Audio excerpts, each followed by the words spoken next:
runs the world. Welcome everyone to our in-depth view of the Torah. We started 3,300 years ago with the pasuk of Meitav Sdei Meitav Karmar Yushalem, and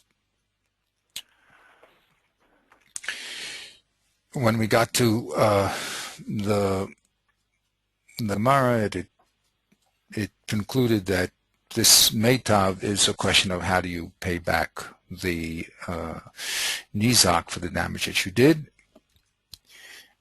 and that led us to a bias problem, which was, wait a minute, now, as he said in Dirk Tfunos, remember, you have to look at the memra in and of itself, and then the memra in terms of other memorim. So, and then there's a relationship he had there, the very important little part of Tunos that you think could be doma, even though the words are different, or they can be different even though the words are the same, and there's variations in between. So here, one of the variations is contradiction. So we say pasuk demands the best of your Sodel Karim, and the pasuk that talks about Kesev says an extra word Yashiv, and that all of a sudden lets us use the worst metaltalin. Well, if I could use the worst metaltalin, so why do I need the best to use the best of your land? That was a bias problem, and we got down to two conclusions. One was the conclusion of Reb Papa, which we understood according to Tosfos and the Rif, Remedo Tam, and the Rif and the Rush, that you have an equal ability to pay back with all three of those items: Kesef, Shevet Kesef, and Meitav. That was Rev Papa's position when he said that all metaltalin is good and it's land that's not good, and that's why the Torah said give the best of your land. And that we understood from the Rif and the Rush that when the Torah said give the best of the land, that moved land into being meitav also. So whatever lack of customers you have is going to be made up by the desirability of the best land. And that's how we understood Rev Papa. On the other hand, we had Rev Huna, who pushed Subin or metaltalin to the last position. In other words, you can give Kesef or Meitav Karka, and if you don't have them, then you can give Subin. So that was the basic setup. Our only problem with the Rush really was the halacha, which is supposed to go according to the Basroi, and Reb Papa's the Basroi, and Rabbeinu Tam doesn't hold the halacha like the Basroi, and the Rush explained that you have to say that like the Rif, and he concludes the halachas like the Rif. We hold like Reb Papa, and all the three alternatives are equal. The Mazik can pick which one he would like to do equally. That's how we put it in the Rush. The Nemuki Yosef brought us, the reason why I put this upside down is because he's a later Rishon. He brought us the Rambam, which you can read inside. It all of a sudden gives some sort of precedent to metaltalin over karka. Well, that was a surprise. That's a new way of thinking, because we kept saying either metaltalin is equal to karka or metaltalin is worse than karka, according to Rav Huna. But to say that metaltalin has some sort of preference was a new view that we saw in the Rambam. And the Ramah pushed it one step further and made a triple hierarchy. He said the first thing you must do is give Kesef, then you give metaltalin, and the last thing you do is give Meitav. So that was the level of the Rishonim. And when it got to the Tur, we had a debate, what did the Tur mean? Some people, that's the Bach and the Drisha, wanted to push the Tur into the Rush and Reb Papa, and just explain his language to say that don't think that the Mazik has, the Nizak has any power, because the pasuk says Meitav Sedehu, to demand Meitav when the Nizak wants. The Nizak wants to demand Meitav when the Mazik wants to give him a metaltalin. It's not true. We hold like we hold like Reb Papa that metaltalin is equal to Meitav, and you can give either one. That's how the Bach and the Drisha explained the tour. On the other hand, we had the base. So to clarify the chart, so the Nemuki Yosef is passing like Rav Papa Nafuna with Rav Yeshua, and the Rama and the Rambam are. According to the Nemuki Yosef, the Rambam and the Ramah are all Rav Papa and Rabbi Yehuda and Rabbi Yeshua. And the Rif. And the Rif also. What's the difference between them? How they understand Rav Papa. Let's go again. Remember, the way we were learning is that when the Gemara said, Kol mile meitafu, chutz mi'ara, because you can sell it, we said, oh, well, even Subin is called great because you can always get your money. If you're not going to get your money here, you're going to get somewhere else. But land is not great because you only have a few buyers around. So the Torah said, okay, if you want to pay in land, you have to give them the best land, and that will make up for the lack of buyers because everybody likes good land. That's how the Rosh was learning. So that means that all three items were equal. Even though land intrinsically has fewer buyers, by demanding the best land, we compensated for the fewer buyers, and the excitement or the desire for the best land will make those few buyers around have the same have the excitement, and that will equal to the more buyers that you have when you have metalton. Is that clear? Yeah. Okay. So then it became then everything leveled. Okay. That's how the Rosh and the Rif let Papa. Okay, and we presume all the Rabbeinu Tam doesn't talk about it because he holds like Rav Huna, but we assume everyone's learning Rav Papa that way. That you can use what the land lacked by the chesron of buyers, it made up by you giving them the best. So it'll be in the equation. It'll come out to be the same thing. The less buyers, but more excited because it's going to be a very good piece of land. So that's how the Rosh learned. But the Nemuki Yosef, when he explained the Rambam and the Ramah to Rebbe Papa differently, and said that land always has the chesron, that you have few buyers, and the best land, when you give the best land, it's only when you don't have kesef or metalton. We'll discuss that little difference in a second. But in other words, land will always never really reach to the level of metalton. Now, even if it's the best, it'll never reach the level of metalton. But it is permissible as a payback, but only when.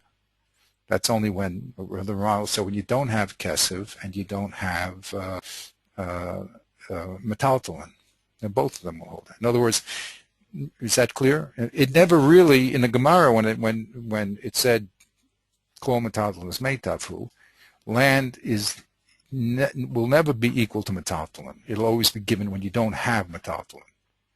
Right. Now, the difference between the Ramah and the Rambam will come to kesef. Is kesef now even better than metalton or not? In other words, they both will agree that metalton, that meitav is you only give if you don't have kesef or metalton. They'll both agree with that. The only question is, the Ramah will say, but kesef can only, if you have kesef, you have to give it even if you have metalton and kesef, you must give kesef. Right. Okay? So that's why I say he has a triple hierarchy. L'chatchila kesef, b'di'ev and metalton, and when you don't have kesef and metalton, only then can you give karka. Rambam, everyone is learning, and we'll have to explain why, that kesef and metalton are equal, and only when you don't have both do you give karka. Is that clear? Yeah. Okay, so that was the chiddush of Nemuki Yosef, to make a hierarchy. And of course, we don't know where that comes from. We have to explain it. All he does is says that's what they hold. He just tells us that's the halacha. He does say exactly. He does give a svara, and he says, look, Reb Papa said everything that's more like kesef has a priority. So metalton is more like kesef than karka because you can get your kesef faster because you have so many, customers out there. So certainly kesef itself should be better than metalton because that's the thing that you want. What the Nizak really wants is money, so he can go buy the thing that was destroyed. So if already you're telling metaltalin is better than karka, so it's kesef has to be better than metaltalin, because that's the real thing. There you don't have to cash it in. You don't have to go to the next town. You have your money in your hand. So, but that he says in as a svara. Okay. He doesn't give a source for it. He just says that's a svara. And that's how he explains the Ramah's triple hierarchy. And the Rambam, he just says that metaltalin is better than, also holds metaltalin is better than karka, and that kesef is equal to metaltalin. So that's the setup here. Either Reb Papa holds all three things are equal, that's the Rif and the Rush, or he holds that land always remains the worst, and there's only a machlokes between the Ramah and the Rambam. Does money become a first priority over metaltalin or not? But they both hold that if you have money with metaltalin, you have to give it. Adkan, that's clear? Yep. Okay, so that's basically the setup of the Rishonim. Now, and that's the Ramah, that's in Nemuki Yosef, who learns that in Reb Papa. We're going to see other people that are going to try to learn that in Rev Huna, okay? That's what we're going to see with the Shach. But that's the setup of the Rishonim that we have. When it came to the tour, okay, although I put the tour after the Rush, it's only historically because there's a machlokis what the tour holds. Is he really the Rush, that you can use all three things equal, or really is he's the Rambam? Because he used similar lashon to the Rambam, not exactly the same lashon or not. So that's the big fight between the Bach and the Drish on one side, and the Beis Yosef and the Levush on the other side. Is the tour different than the Rush or not? So the Bach and the Drish say, come on, he's just the Rush. The fact that he mentioned that there's a preference of metaltalin over karka was only to tell you that if Isaac wants to give metaltalin, he can. And the Nisa can't yell, Meitav Sadeh, who I don't want your metaltalin. So that's what we said, Yad Mazik El Elyon, which means the world stays as it is. The Rush is the tour. And we have no new excitement in the tour himself. Now, so that's clear, okay? But however, the Beis Yosef on the tour tells us that really the tour is saying that there's a preference of metaltalin over karka. Yeah, he really means it. But he doesn't quote the Rambam. He doesn't quote the Rambam. He says that this is the tour's own learning. How did he get this learning? Because the tour made an equation between Baal Chov and Nezikin. Just like in Baal Chov, if the person has Kesef and metaltalin is closer to Kesef, he must give it. Anything that's closer to Kesef he has to give, because that's the din. So too, that law moves into Nezikin. Even though the Rush himself said there's no comparison between Nezikin and Baal Chov, because Baal Chov, the Malva gave Kesef, he has a right to give it back. But the Beis Yosef says that the tour does make the equation between those two, and therefore, just like in Baal Chov, you have to give Kesef or metaltalin if you have it. So too in Nezikin. Okay, is that clear? So what he did was with the tour was he made a new, he explained the tour as there, in its simple pashat, which is that if you have metaltalin, you must give it. You can't give karka. Actually, the Nizak can demand it. That's what he said. If the Nizak wants it, he can accept it. He can accept anything he wants. But if the Nizak doesn't want your karka, he can say, I want metaltalin. Where does he learn it from? From a dimyon to Baal Chov. Okay, just like in Baal Chov, the Malva can demand metaltalin over karka because he gave money and he has a right to demand anything that's closer to money. So too in Nezikin. Okay, so that's how the Beis Yosef now handles the tour. Okay, whereas the Bach and the Drisha just put the Torah in the side of the Rush. The Beis Yosef and the Shushan say it's not true. The Torah is a new shita that we haven't heard of. Okay, and unlike if I can, I didn't want to make the chart too complicated, but I guess we have to do it. The Torah is not the Rambam. The Torah is not the Ramah. The Torah is his own man. He's a Rishon.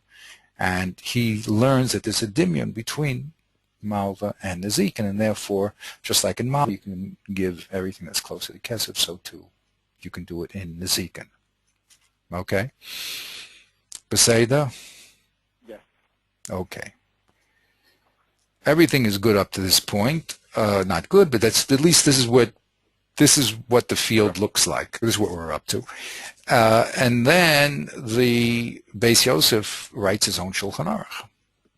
Okay, he takes the form out of the Torah, but he decides Pesach, where the Torah, where he disagrees with the Torah, or where the Torah gives us various Rishonim and doesn't decide. He decides he's going to make one unified system and give Pesach, and he does. And here is the question: is he copies the lashon of the Rambam almost in its entirety, whereas in the Torah he doesn't say anything about this kesher based in tzarich ligvot. The Torah didn't say anything about the based in. Just said that you have a priority of Nezikin over Metaltalin. That was a machlokus. When it came to the Shulchan Aruch, the Beis Yosef clearly, the Reb Yosef Karo clearly quotes the Rambam verbatim, except for a few little grammatical changes. Okay, but again, we have this machlokus here of what did the Torah mean. So the Sma, who is Risha, insists that the Shulchan Aruch did not follow the Rambam or the Torah, and really he was only following the old system of Reb Papa. Okay, and we're talking about where, in order to read the Shulchan Aruch, he had to say, well, we're talking about a case where the mazik's not here. And therefore, the Beis Din has to decide what a mazik would want to give.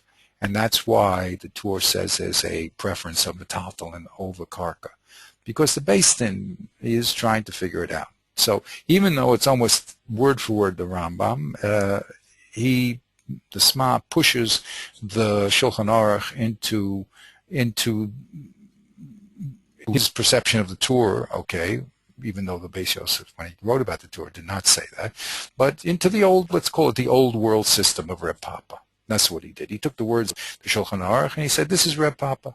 So that's what he did. This Rebbe Shua Folk, who's the Drisha, he writes on the Torah. He put the Torah into the Rush and Reb Papa, and now he takes the Shulchan Aruch and he pushes him. He's called the Sma here, the same person, Rebbe Shua, and he takes the Shulchan Aruch and he also puts him into Reb Papa. Okay, so he wants to push both the Shulchan Aruch and the Torah into the world of Reb Papa, which means that you can give what you want as the mazik in return. And he has to change the language, and he does that accordingly. Now, the Shach comes on the scene, and that's where we're holding. What is the Shach? Go ahead. They're going like Rav Papa, then they're saying everything is equal. That's right. Rav Papa That's right. We're going to, exactly. There's no preference to karka over metaltalin. Exactly. No precedent at all. I mean, no president over one. No preference. Right. Everything is equal. Okay. So that's the that's why I say the old world view when the sun goes around the earth. I mean, that's everything stays the same. Everything is Reb Papa. Everything lines up with the Rif and the Rush. And no matter what language you use, says Reb Yeshua Folk, we're talking about that Shita, and that's the Torah, and that's the Shulchan Aruch also. That's what he says. Now, the Shach comes here and is going to really fight the Sma in the Shulchan Aruch, and really is going to fight him all the way up the line. He's going to say you missed the boat completely. The Tur and the Shulchan Aruch are really the Rambam, and there is a precedent of metaltalin over karka. And stop trying to make okimtas and push the text into, the Mazik's not around, the Mazik's claiming he wants metaltalin, all these dechukim that you tried to do in order to bring the halacha back to the Rosh and Reb Papa as we always knew him. It's not true. Really, the Tur and the Shulchan Aruch say that you must give metaltalin if you have it, even when you have karka. If you have karka metaltalin, you must give metaltalin first. When it came to kesef, so it's going to be the Rambam that kesef is equal to metaltalin. So basically, kesef and metaltalin are equal, and if you don't have them, then only then, in last position, can you give the meitav karka. That's what the shach is going to do. Okay, so he's going to bring us back into what the pashtus of the simple reading of the text, both the Tur and the Shulchan Aruch, and he's going to take all the proofs that the Bach and the Sma had to change the Tur and say that they're all, missed the boat completely, and they're pushing into the Tur the old Rosh Shita of equality when it doesn't belong there. Okay, so that's really the work of the Shach.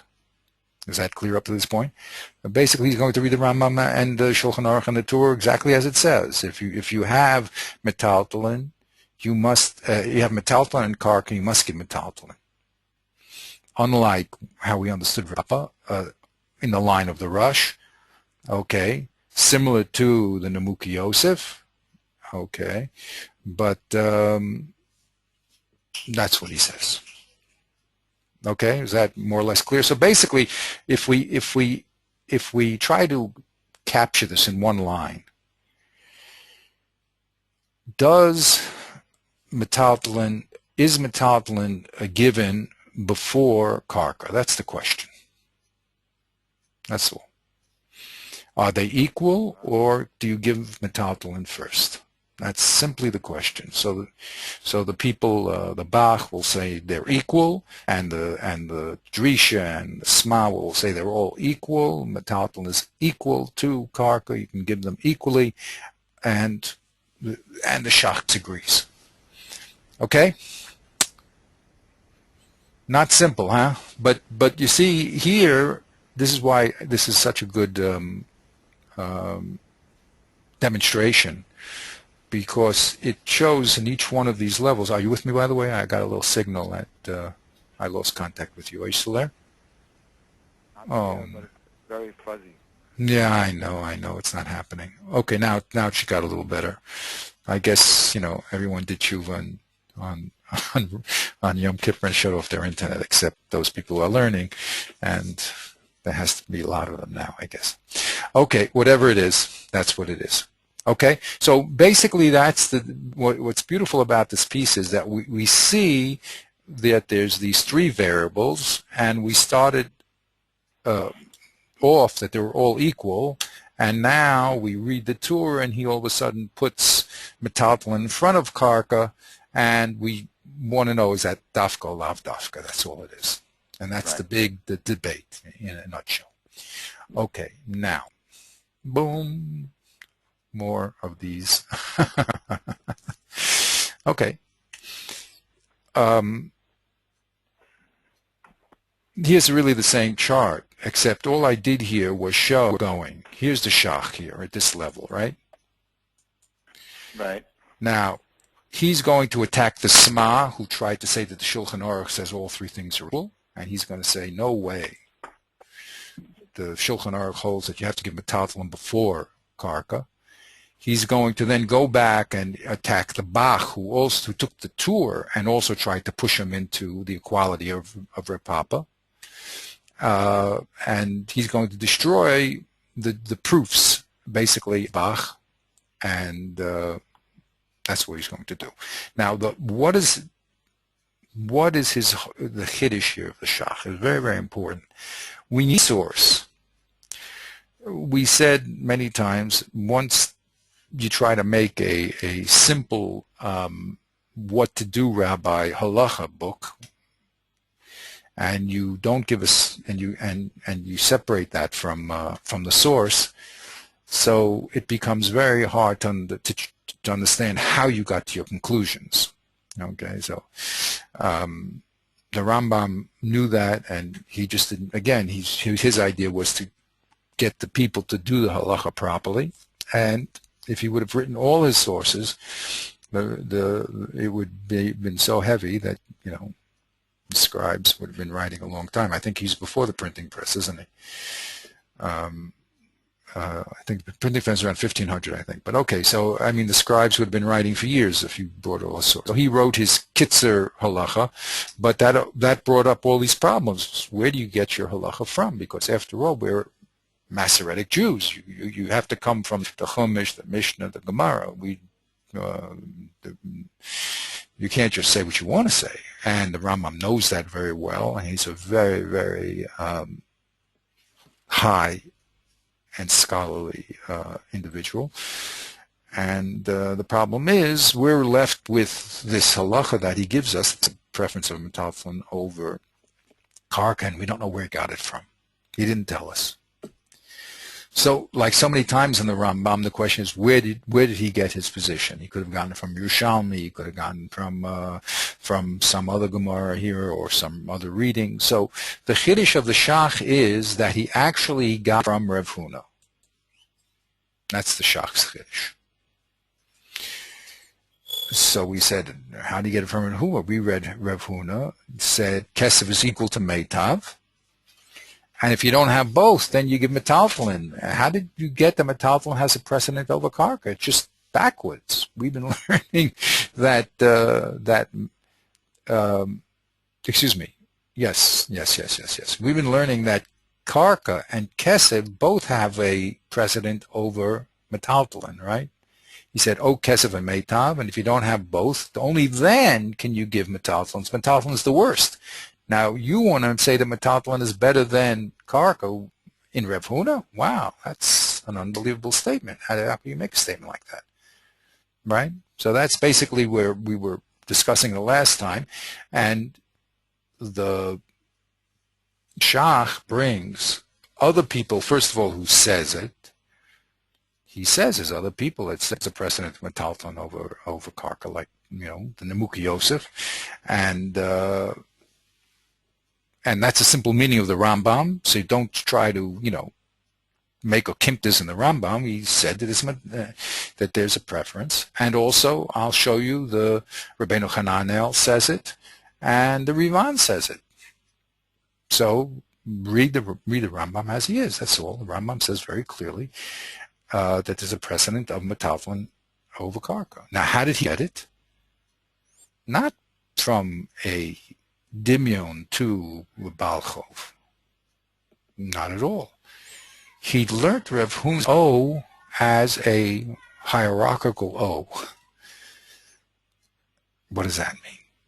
It was, Rev Huna said, you either give Kesef L'chatchila, and if you don't have Kesef, then you give Meitav. So this O, which normally, you look in Derek Tfunos, there's only two types of, mechubar, there's the ands and the O's, and there's only one type of O. It's or this or that. So, and they're equally, they're equal. But no, this O is called the L'chatchila B'diavad O. O Kesef L'chatchila, and only when you don't have Kesef B'diavad do you give Meitav. Then Reb Nachman comes over and says, well, wait a minute, what do you do with Yoshev?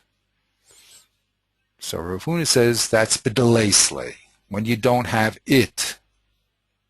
What's it? When you don't have kesef. When you don't have kesef, then you give metalflin. But ain't no chanami, kesef and metalflin are better than meitav. So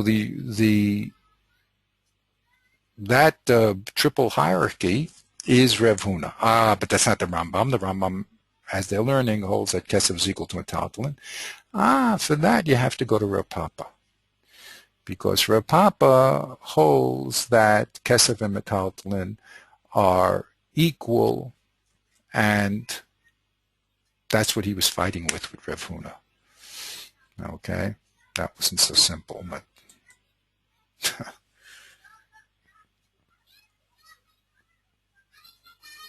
we'll go. Yeah, that's the shach. Here's the shach. Here's a little, I hope you see it. Not simple. Okay. Here's the Rambam and the shach, right?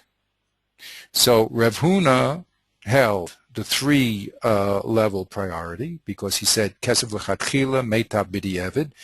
What do you do with metaltalin? That's when you don't have Kesef. But Eino Chanami, Kesef metaltalin is better than meitav, right? Rav Papa's only argument was Rav Huna was with the ratio of metaltalin, metaltalin and meitav. Excuse me, metaltalin and Kesef actually. So he'll say that Rav Papa will say metaltalin is equal to Kesef, but he'll agree that meitav is less. So I mean, if you've seen this chart, right? So both Rav Huna, the way we have to Rav Papa and Rav Huna, both Rav Huna and Rav Papa will hold that meitav is the worst. Okay, right. What are they really arguing about? The relationship of metaltalin to Kesef. Right. Whereas Rav Huna said metaltalin is less than Kesef, Rav Papa held that metaltalin is equal to Kesef, and the halacha is like Rav Papa, and that's what the Rambam's Pesak. So they were really never arguing. I'll even move this down here to make it a little clear. They were really never arguing that meitav is the worst because you don't have all your customers. So even if the Torah allows it, but that it's only allows it b'di'evid. So that's a whole new a whole new way of learning. There's But it was clear that Rambam held that Meitav was second, or was one of the Mefarshei Rambam? No. Now, what's you see again? The Rambam says what he said. He says when the Beis Din comes to collect, it collects from metaltalin l'chatchila, and only if you don't have metaltalin do you go to Meitav. That's what the Rambam said. Okay, so then that's okay. Clear. So they're saying the other people ran away from that Rambam and said, come on, the Rambam it's not talking, don't read it simply. The Baal Chov's not around. All these cases, the Baal Chov's not around. It's just trying to show that you can't get meitav. All these okimtas they were doing. That's the Bach and the Sma. They were, making all these Kimtas. And even the Beis Yosef, he says that the Tur learned this precedent from Baal Chov, okay? But the Shach says, let's leave the Rambam as he is. He said what he said, and I'm going to show you that he really holds, in the end of the day, he's holding like Rav Papa, and that's very good because remember, we want to end up with the Rambam holding like the Rif Basroi, at least, you know what I mean? We don't want those problems that we had with the Tosfos. According to this, he's holding like Rav Papa, and the only fight that he had with Rav Huna is the relationship of metaltalin to Kesef. Whereas Rav Huna said metaltalin is one step lower than Kesef, that's Rav Papa said metaltalin is equal to Kesef. Finished. But they both hold, Rav Papa and Rav Huna, that the worst thing is meitav, and it's acceptable when you don't have Kesef and metaltalin. That's the only time it's accessible. So this is a brand new look at Rav Huna, right? This is like all of a sudden the Earth is going around the sun. This is like we never read Rav Huna this way, right? Right. So, but that's how he reads it, and he says, look, don't think I'm making this up. I'll show you. I'll bring you proofs that there's other Rishonim that learn exactly this way in Rav Huna. But in order to do it, what's uncomfortable here is to say that when Rav Huna said, O Kesef O Meitav, he meant l'chatchila and b'diavad. Normally an O is an equivalent. Equivalent. You can give A or B equally. But Rav Huna here is saying, no, give kesef l'chatchila, and when you don't have kesef, you give meitav. What do you do with yashiv and metaltalin? That's when you don't have kesef. But Eno Hanami, kesef and metaltalin are very close to each other. So what's nice about, there's a lot of nice things about this. One nice thing is that we keep Rav Huna and Rav Papa in the same world, which is money is what we're talking about. We want to get money in the hands of the nizak. The only question is, how close is metaltalin to money? Everyone will agree that land, in order to get your money for your land, you have to put up signs for sale, and it's a whole big balagan. You have to go to the local people around, convince them to buy it. It's not easy to sell land. Even if it is the best land, okay, but it's not as easy as to sell movables, because you can always find someone in the shuk, by just going to another place. So they both agree, according to this reading, that land is the worst, and the Torah would only allow you to give meitav karka. I mean, Mainis and Zibris, forget about, but meitav is the worst way that the nizak can get his money back. And really, Rav Papa and Rav Huna are only arguing about how strong is metaltalin. Is metaltalin equal to kesef, or it's one step below?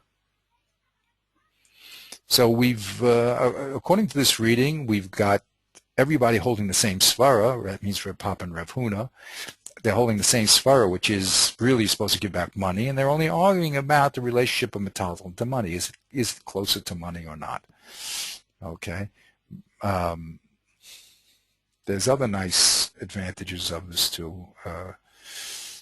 Because, okay, we'll get this is what people are going to be talking about. Okay, so I don't want to get involved in later people, so we didn't get to them yet. But that's the chiddush of the shach. It's to put the Rambam into Rav Huna Rav Papa Machlokes, to explain the or of Rav Huna as a lechatchila b'diavad, a hierarchical or, put metaltalin in the second place, and say to Rav Papa agrees that meitav is the worst, and they're just really arguing about metaltalin here. Is it equal to kesef or not? There's a very elegant solution. I mean, it's now we can explain the heavens and everything very, very nicely. And the only dochak that we had was this O that turned to be a lechatchila and b'diavad. Usually O is equal, and all of a sudden here he said O kesef, and if you don't have it, then you give meitav. That was the only real dochak that we had to do it. The other interesting thing here, if I had to talk about our investigation here, is I would call it the problem of the indefinite pronoun. Right. What do I mean? We started talking about Sadehu, right? His field. We had this whole problem: is it the mazik or the nizak? Who's the who there, right? Now, when Rav Huna answers back Rav Nachman, and he says b'delei, the question is, who is the lay? Who is, when you don't have it? What is the it? So Rashi said the it is when you don't have kesef and meitav, then you give metaltalin. That's what the it is. The it is it, or it says lay, it should say. But that's how Rashi learned. When you don't have it, kesef and metaltalin, then you give that was the right. Okay, then right. Okay, so, but the it, according to the Shach, is that no, when you don't have kesef, then you give metaltalin. That's the it. It's not kesef and metaltalin. And Rashi said very clearly, it was very nice, because Rashi's like a nishmami from that parish. Rashi had to spell out that les lay meant both of them. What was he nishma? What parish was he nishma from? A parish like this. Maybe you'll think that, but the les lay is only talking about kesef. Okay. All right, but anyway, that's the excitement of this piece. This was when you first look at the Rambam and you think he's out to lunch. Why? Because you've read Rashi, and you've read the Rif, and you've read the Rush, and the world seemed very clear that Rav Papa hold everything was equal, and Rav Huna said that Kesef and Meitab is better than Metaltalin. Then all of a sudden you see this Rambam, you say, wow, he just flipped the world around there. He's down, hey, the world is circling the sun. What's going on here? How could that be? It sounds like he's, just, a mystic. So he's saying to you, I am not a magician, I am a logician. That's my new little funny phrase. Very good. You know Reb Chaim's father, Reb Chaim Brisk's father. Belvo.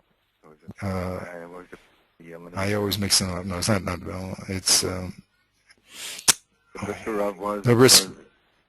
No, it was the Brisker Rav. I'm sorry. The Brisk. Yeah, the Brisker Rav. Yeah. So once he wanted to raise some money from one of the Gevirim there. So he said to his students, I want him to see me, because he never gave money to the yeshiva. So he said to him, look, he only gives to Hasidim. He doesn't give to Litvak's yeshiva. He says, I want to speak to him. So they go and they ask, look, it's not, what's his name? Why does it slip my mind? The Brisker Rav, anyway. So he says, he comes in, and he asks the Gevir, he says, well, how come you don't give to my yeshiva? How come you only give to the Hasidic Rebbes? He says, look, it's very, very simple. I go to them and they do moftim, they do wonders. And you don't do any wonders. You just don't do any mofsim. So obviously I give to them. So he says, mofsim, is that the problem? He says, I'll do a mofes. He says, take out 100 shekels, 100 rubles, okay? And you see this heavy table? I want you to put that 100 rubles under the leg of this heavy table, and without hands, I am going to make that appear in the palm of my hand, without moving my hands at all. I'm going to hold my palm, and you'll see that it's going to come into my hand. If I do that, will you give the yeshiva a nice donation? He says, Rabbi, if you can do that, that's what I'm interested in. He says, okay, you ready? They put up the table. They put the 100 rubles there under the table's leg. He sticks out his hand, and he says, Chaimki, pick up the table and put the 100 ruble note in my hand. So the Gevir says, what? That's not a mofet. He says, look, to get money from you this is called a mofet. No one else can get money for you. It was a miraculous. But although that's the joke here. But the point is, again, these people are not magicians, they're logicians. Not wonder workers, they're logicians, okay? Now, it's always uncomfortable when you deal with logicians. It's much easier when you deal with magicians, because you get the result, then it doesn't matter how it happens. But the idea of learning is it has to be logical. If you look at the Gemara, and you look at the Rishonim, and you look at the Shul, everybody's speaking logical. There's no one here that's got a blitz from Hashem and is telling you, this is what I say, do what I say. Okay. Now, of course, you have to do what I say. I mean, no one's saying no, but I mean, but there's always a source, a logical source. So this shacht that we're doing is a logical way of handling Rav Huna, but it's uncomfortable because it's based on learning Rav Huna as as being kesef, l'chatchila, adding the words l'chatchila, and only then b'diavad, which is not the simple way that we would understand the Gemara, and it's not the simple way that Rashi understood the Gemara. However, not everything is simple, and they're going to have to prove this point. And one of the shach's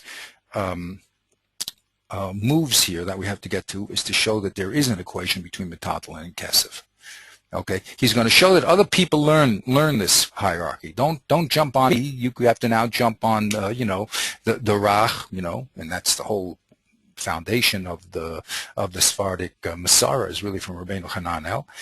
He learns that way, and the Rivan, who's good Ashkenazi from Germany, learns that way, and I'll show you other people, Nemuki Yosef. So there's a lot of people. So just because you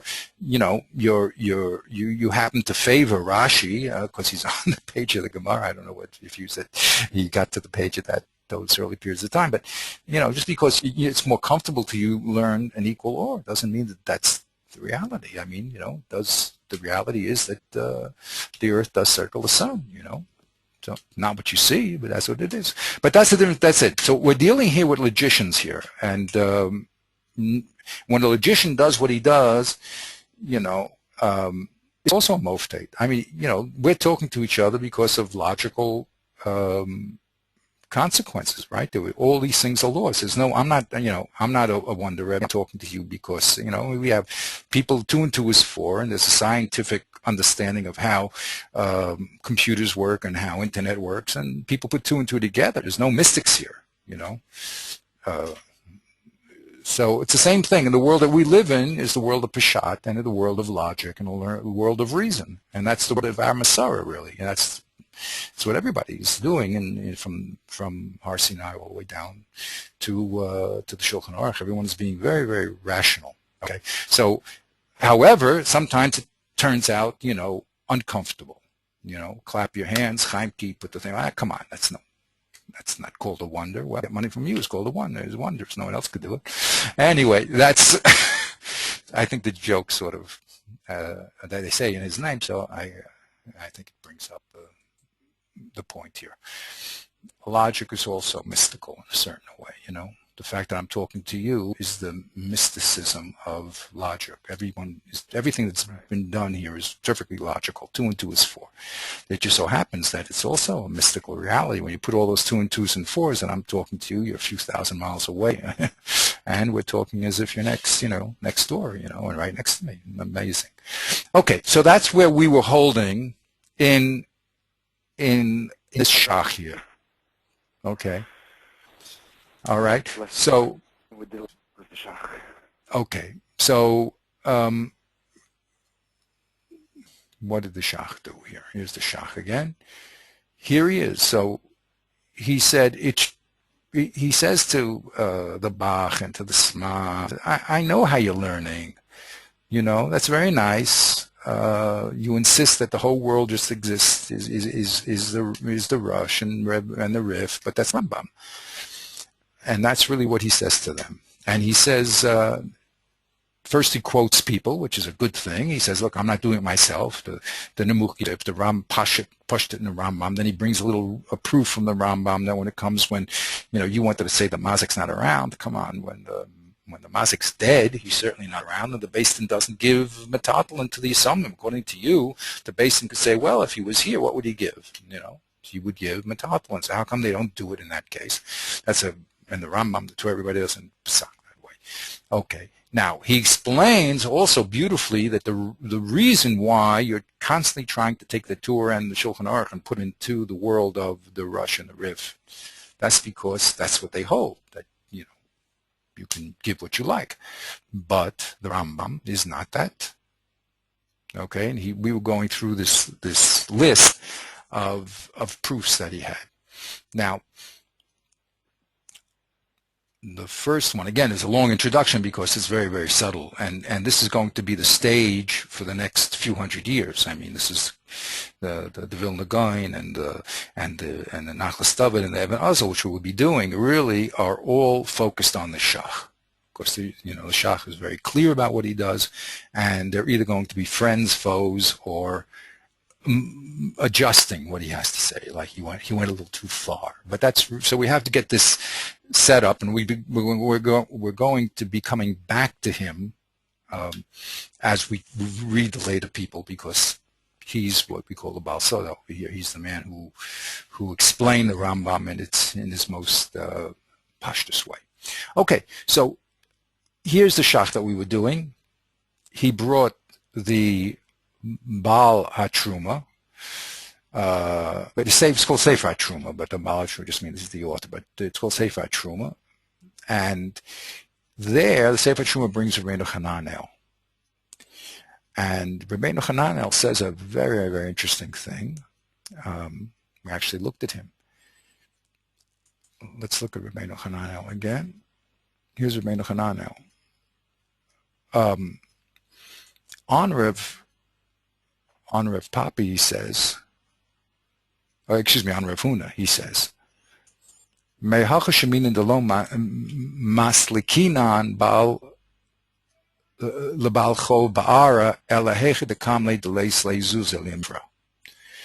Very, he quotes, he's on Reb Papa, this Rach, the Rabbeinu Hananel. He says he's on Rav Huna. This Rabbeinu Hananel is quoting, is on Rav Huna. O Kesef, O Meitav, and if you don't have delay, then you give whatever you give. Well, we're going to see how he learns it. But look what this from our Rav Huna, he learns the following thing. In the case of Chov, so who's quoting this Rach? The Shach? This is the Sefer Truma. Okay, but actually it's the Rach. If you look on the page, we also have him on the page. I don't know why I did it because he quoted it here. This is the book called Sefer Truma here. I did the whole, here's Sefer Truma Shardal. Okay, so this is the actual text, but actually it's on our page of the Gemara also. I have to go. Okay, that's okay. Okay, yeah, if you look on the Gemara on Rav Huna, you'll see that he's over there. Okay, but whatever it is, look what he says. He says, from this Rav Huna we learn that the Baal Chov has to give Kesev. What does he say? That's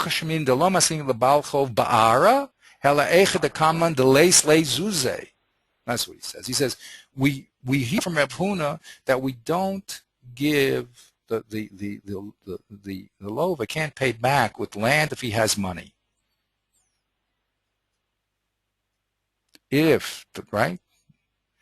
Now, how did you get that from Rav Huna? In other words, there's a precedent over Kesef, over Karka. That's he learns from Rav Huna, right? Right. As we says, aval kimlan de islay Kesef. Mamish. Exactly. So he gets that from Rav Huna because the only one we ever saw that has to go and return money is a leiva, because it's svara that he took from the malva money, so he has to return money. And Taisus has said that he has to go and sell in order to acquire the cash. But we never saw anybody that said that by mazik. Exactly. This is a revolutionary concept that Rabbeinu Hananel is saying. Remember, Rabbeinu Hananel there's Rabbeinu Gershon for the Ashkenazim, Rabbeinu Hananel. He's the foundation. From him comes the Rif and the Rimagash and the Rambam. They all come from that line. He's like very close to the Gaonim. So he's a powerful source. Look what he says. Now the Shach says, wait a minute. Here is a direct quote of Rabbeinu Hananel that he learns from a case of Rav Huna, that if you have Kesef and Karka, you must give Kesef. How could you possibly? So let's read Rav Huna again. I just haven't had the Gemara in front of me. Yeah. You have the Gemara in front of you? Or should No, Rav Huna. Were you going to Gemara? Yeah, Gemara. Okay. One second. Do you have it? If not, I have it right here. Yeah, good, very good.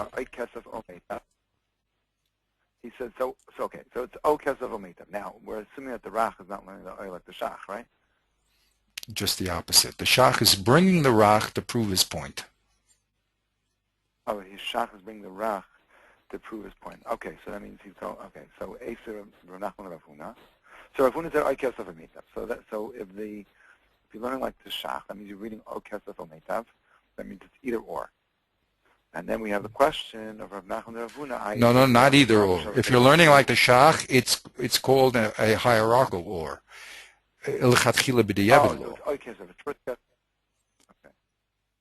O Kesef L'chatchila, and if you don't have Kesef, then and only then can you give Meitav.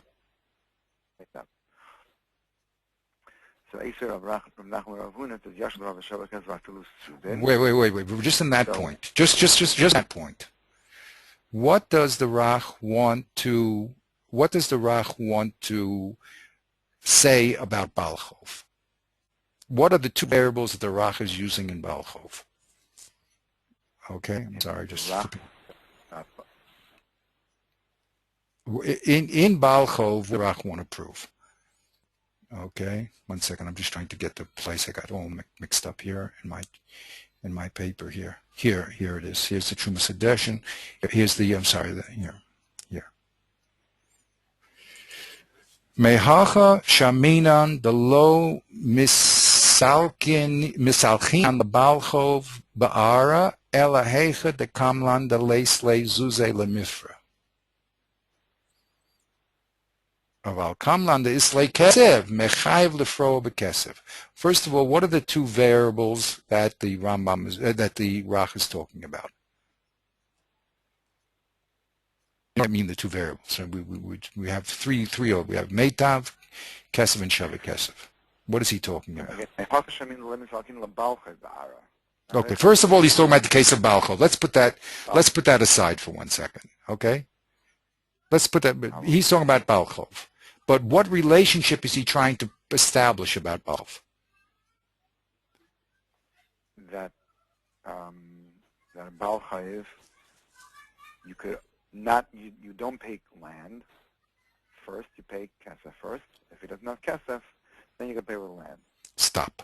Okay, so the only two variables that we're talking about here is kesef and land, correct?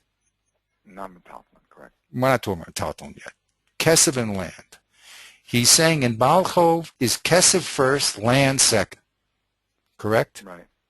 He learns that from Rav Huna. What did Rav Huna say? What was his first statement? O kesef, o meitav. Did he say that kesef is before meitav? That's what he wants to learn, doesn't he? Rav Huna himself did not say it. I mean, unless, again, you have the o kesef, o meitav. All he said was o kesef and meitav. From here, we learn that the Baal Chov pays with kesef before meitav. Right. How do you hear it from Rav Huna? The hierarchical O. Right.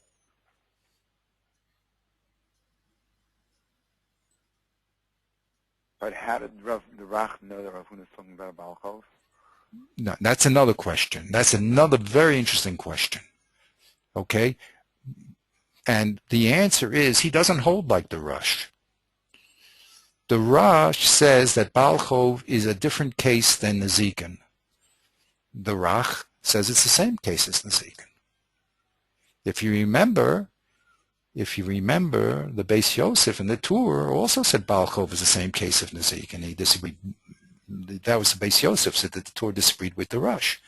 So here we have the Rabbeinu Hananel saying that Baal Chov is equal to Nezikin. And since they're equal, what happens in the Zikin, the hierarchical or, happens in Baal Chov. Right. That's the Shach. The Shach says, look, don't think that I'm out to lunch by a hierarchical or. You know? Hananel is agreeing. Exactly. Is that what he's saying? Yes. Rabbeinu Hananel says it. Don't attack me. If you have a problem, go you go attack Rabbeinu Hananel. But he says it. He learns the hierarchy that Kesef is better than Meitav from Rav Huna. And he learns that Baal Chov is equal to Nezikin. Now you have some problems about learning Rav Huna that way, because according to you, there's only one type of O, an equal type of O. That's fine. I understand what you're saying. You know, I understand Rashi. I understand the Rif. I understand the Rush. But are you gonna? But that's Rabbeinu Hananel here talking, not me. Don't think I invented it. Rabbeinu Hananel did it.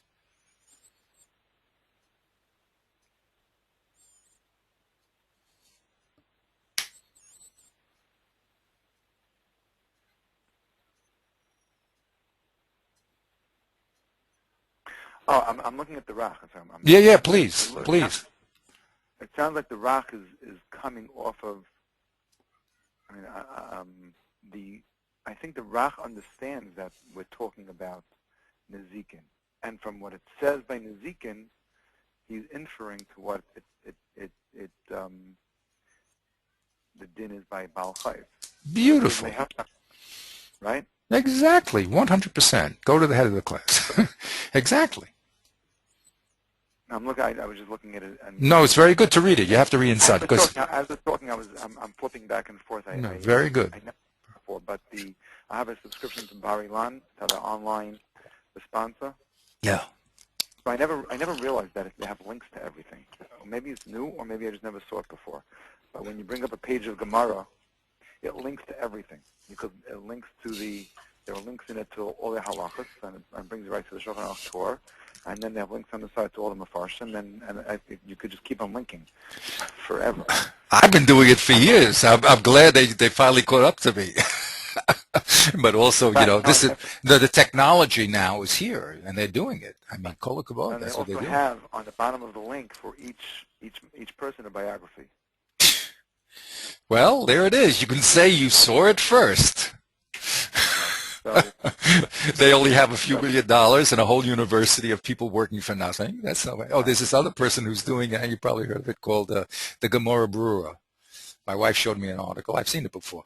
He had $2 million that he invested in basically charting what I'm doing, but he's using more of there's certain flow charting tools that are out there. Well, he had people,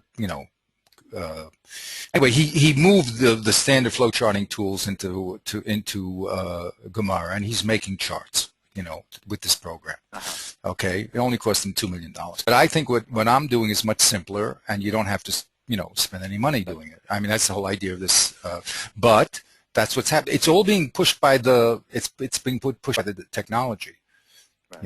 If I didn't have Visio. But anyway, there it is. So what is yeah?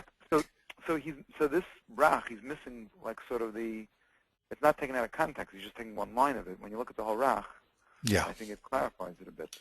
Go ahead. So I'm going to read the Rach. So he starts with saying, Rav Huna Amar, and there's in brackets there for some reason. It says Had Amar Papa Rav Huna Bredi Rav Yeshua. I don't know why he's putting that in. I guess that depends on the machlokes. That's so. Oh, that's how we started the whole discussion. This is getting deeper and deeper. Right? That goes back over here. You see what they're arguing about. You see. Would you like to see my screen? I can hear it. Leave it. Talk. I'd like to keep the screen here that I have because this is what they're doing. They're setting up the machlokas for Papa Rav Huna, just like we spoke about. Go ahead. He says, "Kol milah meitavhu, lav dafka, ella ay kesef ay meitav, va'isav alei Rav Nachman, yashav l'Rabbi Sheva kesef." That's the question. Uparakle, hachla mayaskinon, b'dolesle. Okay, so he sort of just summarizes the Gemara. V'amalei Rav Nachman b'dolesle. Yeah, but all those lays and lays and lays is what is going to be spelled out by the Shach there. It's very, very important. The Amri Inshi, Mimare Rishusach Pari Efra. When someone owes you money, accept Subin. That's what that means. So in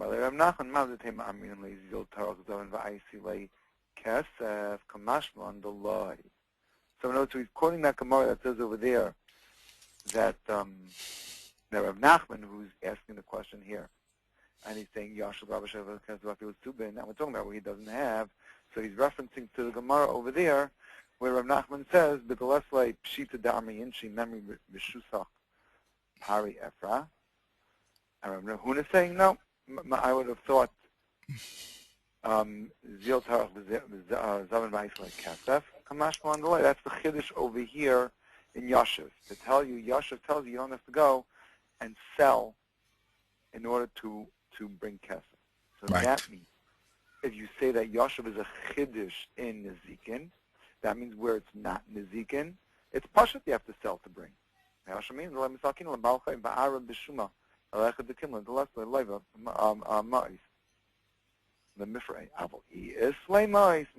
Mifrei.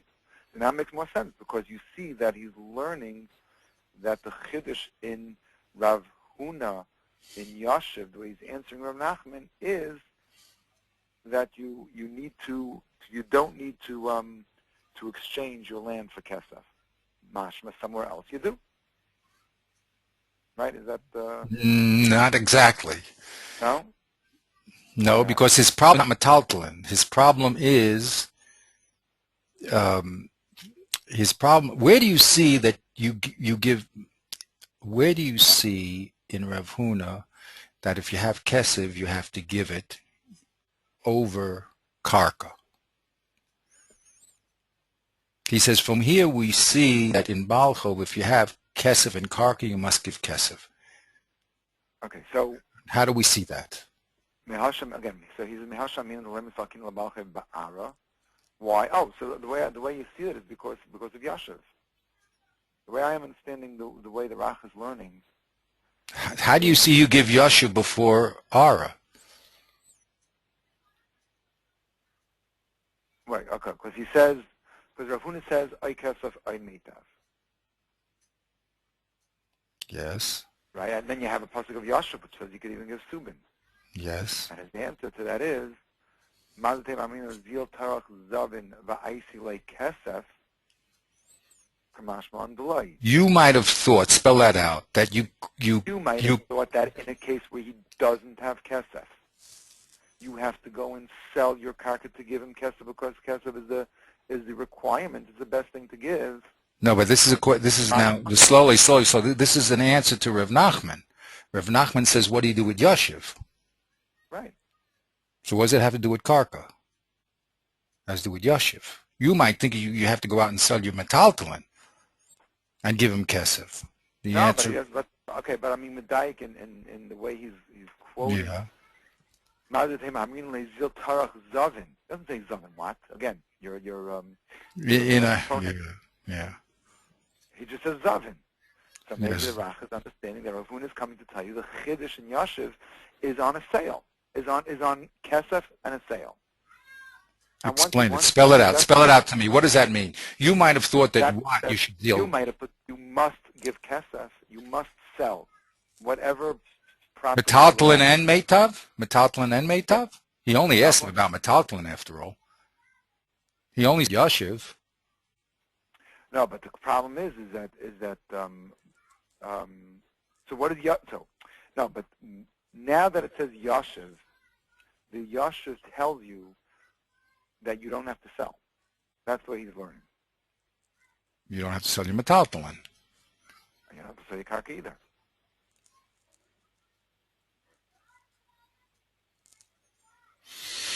The question is, what is Yashiv coming to tell you? He already said, Rav Huna says, I know the din already is that Rav Huna said the din without the pasuk of Yashiv. He said, I kesef, I made that. Right? Now you're saying, well, just one second. Let's go slowly. When Rav Huna, you could read the Rach inside. When he says, oh, kesef meitav, you're maintaining that it's an equal, two equal alternatives? So the problem is that he says it. Rav Huna Where does it? Yes. Kol ili meitav hu lav dafka. He says that kol mila meitav hu, I don't know what that means, lav dafka. What's kol mile? First of all, 1 second, slowly. Who used the term kol mile? That's really Rav Papa and Rav Huna Rav Yeshua. Exactly. They said it. Oh, so that's why he's putting in the brackets here. If you read it with the brackets, it reads much better. Exactly. That's why. Like this. You read Rav Huna Amar Had Amar Rav Papa Rav Huna Rav Yeshua kol mila meitav hu kama lav dafka. So this, the Rav Papa Rav Huna Rav Yeshua said that everything is meitav, is lav dafka. Ella ay kesef ay meitav. Now the problem is, what's he coming to tell you? He has to tell you something. So if you read that he's going back on Rav Papa Rav Huna Rav Yeshua, and he's coming to tell you that what Rav Papa Rav Huna Rav Yeshua said is lav dafka, and they said kol mila meitavu, and he's coming to tell you ay kesef ay meitav, that means he's coming to exclude something. So what's he excluding from kol mila meitav if he's saying ay kesef ay meitav?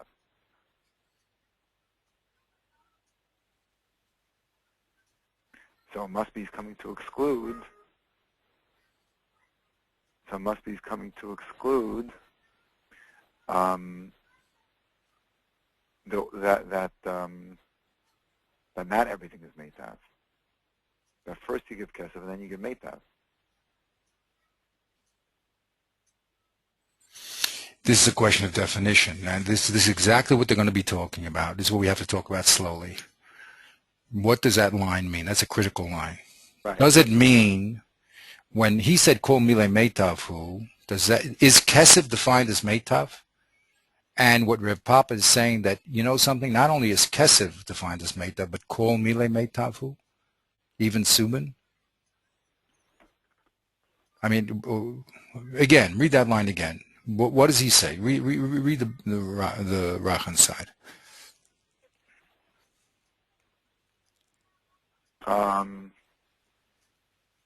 So again, the Rach starts with saying Rav Huna Amar, and here's the beginning of the brackets. Hada Amra Papa Rav Huna Bred Rav Yeshua Kol Mila Meitavu Lav Dafka. Means, what could mean that kol mila meitavu, that means that metalton is equal to kesef. Right. But you see, but then it won't work. And keep reading, then it's not going to work. If we say that that's true, let's just say that that's true for argument's sake. I'm just trying to understand how the Shach is reading. So let's say that according to Reb Papa, metalton is equal to metalton is good as kesef. It's meitav, right? Right. So then, what is this lav dafka business? It's not really as good. Right. Keep reading though. Let's see if it fits in the words. Ella. Yeah. So now Ella is coming to tell you what it's not. Right. Now it's lav dafka. Ella, well, I mean what it is. It's Ella oy kesef, oy meitav. Maybe he's excluding metalpolin. Yeah. Well, or including meitav. No, but he says kol mila meitavu. Kol mila meitavu means that everything is meitav. He's going on the word kol mila meitavu. What is and he's saying the word kol mila meitavu is lav dafka. What does he understand? What does the Rach understand? And Rav Papa and Rav Huna Bred Rav Yeshua. Let me see if I could pull up that Rach over there quickly. If there's a Rach over there.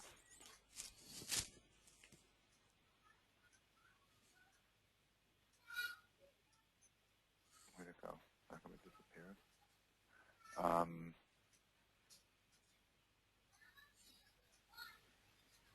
Rabbeinu Hanano on Zion. No, it didn't come.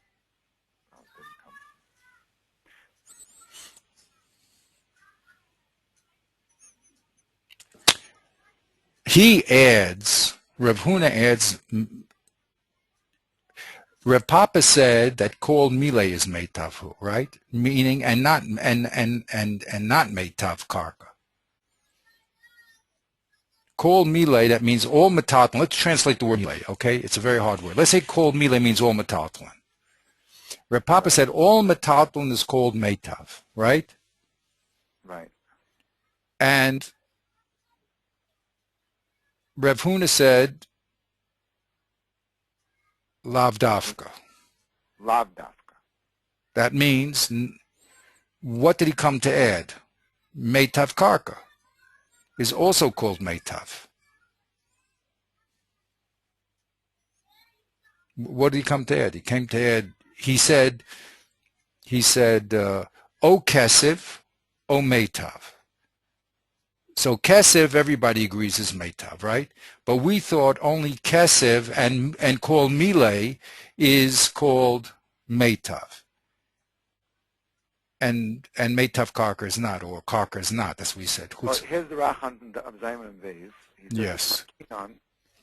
Yoshev metaltalei ninhu v'chol metaltalei meitav karinan bay. See, this is a very this is going to be a very difficult because with those words added in, without those words added in, this is a very little, this is difficult rach. The Eloi mizavin b'hai asra mizavni ba'asra achrina levad mi karka delitin le mi meitav ki hechi delakpaitzalei zivina.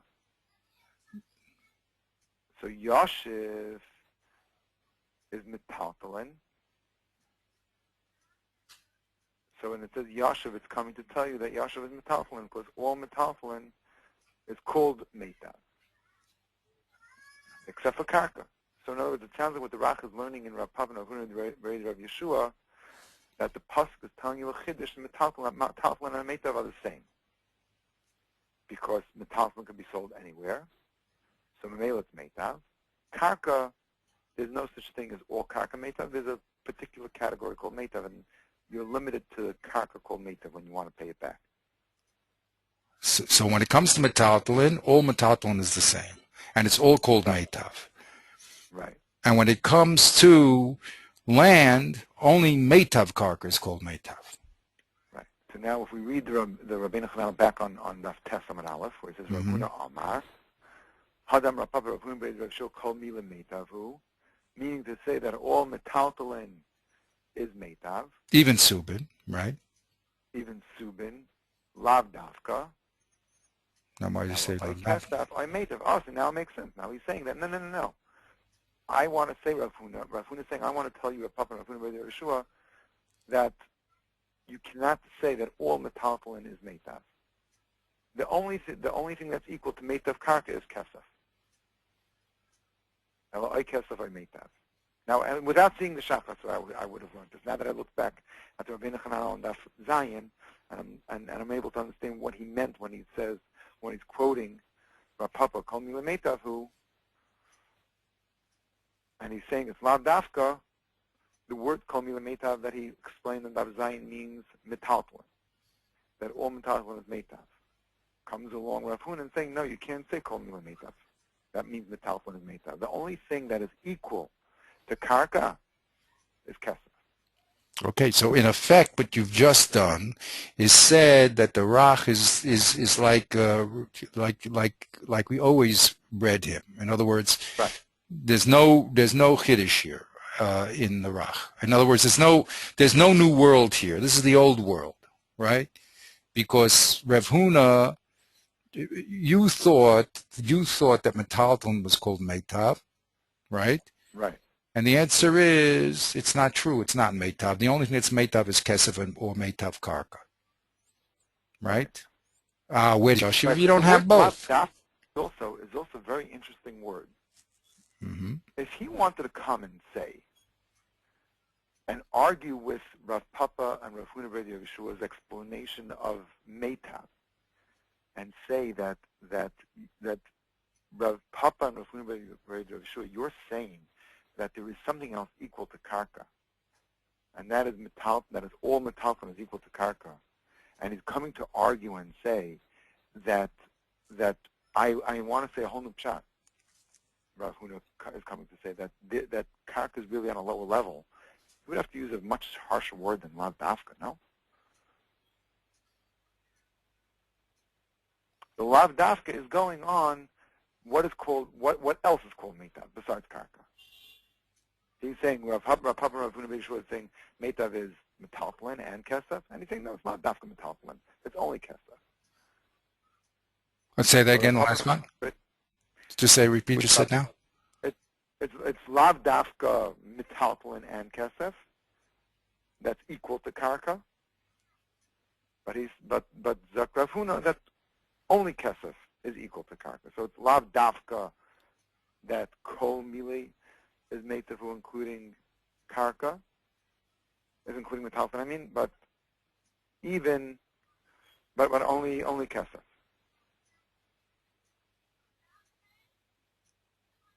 I think what I'm trying to say is that because according to the way I have this bracket here, that he's going off of Rav Papa and Rav Yeshua, that they're coming to say that that kesef and that metaltalin and karka, meitav, are equal. It's hard to say that he's arguing two steps away. Not only is he arguing with what is called meitav, but he's also arguing and saying that the preference is also an argument. He would have to use a much stronger lashon than lav dafka. Then lav dafka. Right. Now it's very interesting that the Shach did not quote this part of the Rach.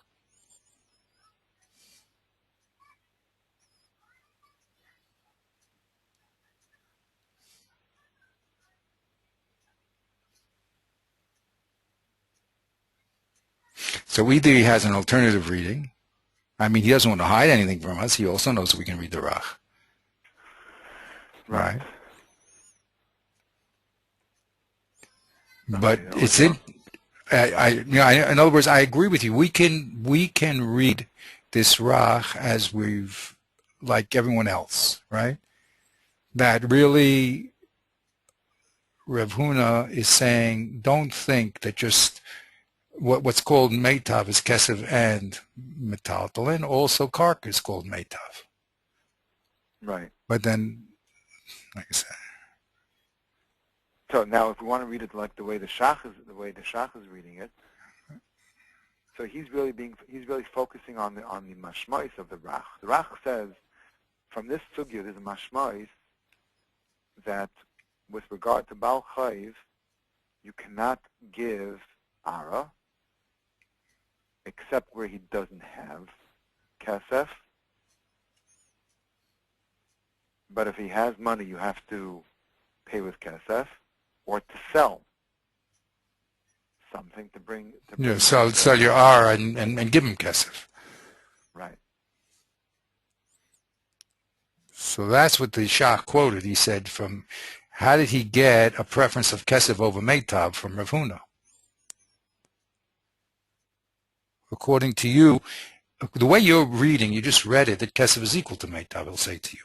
All right. Okay. So again, so he says, "Mehashaminan, the loy misalkin la bal chayv ba'ara b'shumel hechadakin lon, the less leva mois lemifrei. Avol I esle mois m'chayvin leim lemifrei ayla zvunehu v'asile ma'isa. Yesh misha aimer hani mili ben ezikin." There are those who say that this din that you must give kasef is only by nezikin, the ksibu meitav.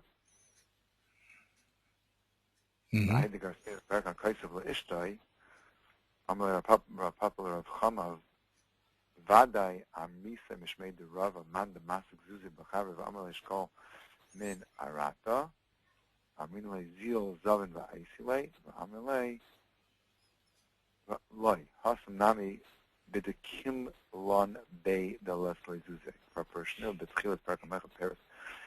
Okay, we have to get in. No, we have to get into all those cases. But basically, he's going to say, don't. That was a kasha that he's removing, right? And you could say that still kesef is greater than meitav. So the question the Shach asks here is, how did the Rach learn that in Baal Chov there's a precedent of kesef over meitav, according to the way you're reading Rav Huna? According to way you Rav Huna, there is no precedent. O kesef or meitav is equal. Right? And the only problem is metaltalin, I suppose. Right. Well, actually, there's two problems here. You see, we have to be clear about this, and that's a simple. There's two problems. First, Rav Huna says, O kesef or meitav. Then Rav Nachman asks him about Yoshiv, and then he says V'leslei. Okay, so there's a starting position of O kesef and meitav. What does that mean? Okay, right. Lav dafka, and then there's the kasha and teretz when it comes to Yoshiv. Okay, so his point. And again, people are going to talk. We're going to have to think about this deeply because I mean, he knows you're going to look at the beginning of the Rach. He's not a fool here. But what he says is, how can you explain from Rav Huna's words that kesef is greater than meitav, and then we can apply it to Baal Chov? Right. Rav Huna is talking about, and he talks Yesh Mishomer, that kasha that you just brought up, Yesh Mishomer, that we're saying is only in the Zikin, but in Baal Chov it's different. But I'll show you that you don't have to say that. So he's making an equation again, very roughly, between the Zikin and Baal Chov, right? And he's saying from here, this Rav Huna, you see that you have to give kesef when you have karka. So the Shach is saying, well, wait a minute. Okay, you'll tell me the way you're learning now that kesef is equal to meitav. So then how did the Rach say that that we learned from Rav Huna that there's a precedent of kesef over meitav. Where did he see that in the Zika? Right. Where did he see it? Now we're going to have to talk about the second stage about the metaltal. And even the first stage you said lav dafka. That was a hard one, right? Right. How is he going to learn that lav dafka? But his point is, wait a minute. Whatever you're going to say, explain to me, if you're learning the way you're learning, which is that kesef is equal to meitav, that's what it means lav dafka. You thought that kesef metalton was only called meitav, right? Because meitav is imlo zavan hasa zavan mamirachrisa. Okay, that's what Rav Papa said. So those two things are equal. Whatever. I'll tell you that's lav dafka. Even meitav is also meitav karka is also called kesef, right? And they're equal alternatives. Right. Okay. Then what do you do with yashiv? Bidul lesle. However, we're going to answer lesle. We have to go through all those steps very carefully. But he says to you in the bottom line, where did Rabbeinu Hananel say that kesef has a priority over meitav? Where did you see it? In the end, he says we're learning it from here. Where? How can you? The two cases are equivalent. Rav Huna just said, "Oh, kesef or meitav." He didn't say kesef before meitav. Right. So how did he get the kesef in front of meitav?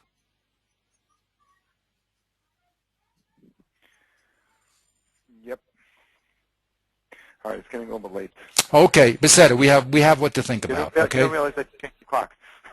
Oh yeah. Change the clock, right? Exactly. It's already 11:15. Wow. What time is it now? Where are you? 11:15?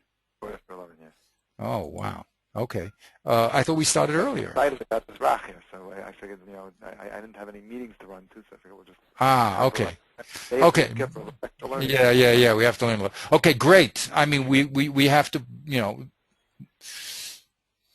we have to think about this. Okay. We understand the shocks. At the end, we can't put together what he said in the beginning, and we understand how he wants to read Rav Huna. So we have to put that together very clearly in our heads. That's the work. Okay, great. But one second. Next week is Cholamoid. I'm fine for Cholamoid if you are. I mean, I don't know where you're holding. You're going to be home? No, I'll be home. Yeah. 9:30 in the morning should be okay. I should be fine 9:30 in the morning. Will I be home from shul 9:30? We can do it a little later. For me, it's the afternoon, so I just stop in Mincha earlier, and then I have, till Ma'ariv. You don't go to Cholamoid trips? I'm like a little fixated on this Gemara. I just okay. Yeah, so let's figure 10 o'clock, and then we'll see how much my kids are bringing down my neck to go. Oh yeah, exactly. Go around. You see, that's another thing. My Baruch Hashem, all my kids are married, so then they don't need my entertainment. But usually my kids don't roll out of bed until who knows what time of day after the other. So. Okay, so look, send me an email when it's comfortable for you. I'm very flexible, okay, because I'm around. So, great. Okay, wonderful work. Very good. So have a good Yantif and enjoy Sukkot in Eretz Yisrael. I'm going to miss it this year. Yeah. But, and it's going to miss you too. I know. Eretz Yisrael wants all those good Yidden to come back. You have to get all. It's happening. Okay. It's happening. I heard that he said. I don't listen to them. My wife told me that the Iranian was speaking on Yom Kippur and. Could you believe it? What Hashem is saying? It's nuts. What's going on here? When you look at it in terms of Chazal, this is crazy. This lunatic from Paras that hasn't been heard from since the time of Queen Esther, all of a sudden is becoming the bad boy of the world again. Wow. And it's on Yom Kippur yet. Oh, yeah, we got a lot of tshuva to do. Okay, so give me an email with your final, the final word. Okay, have a great day. Very good. Yep. Okay. Cool. Take care.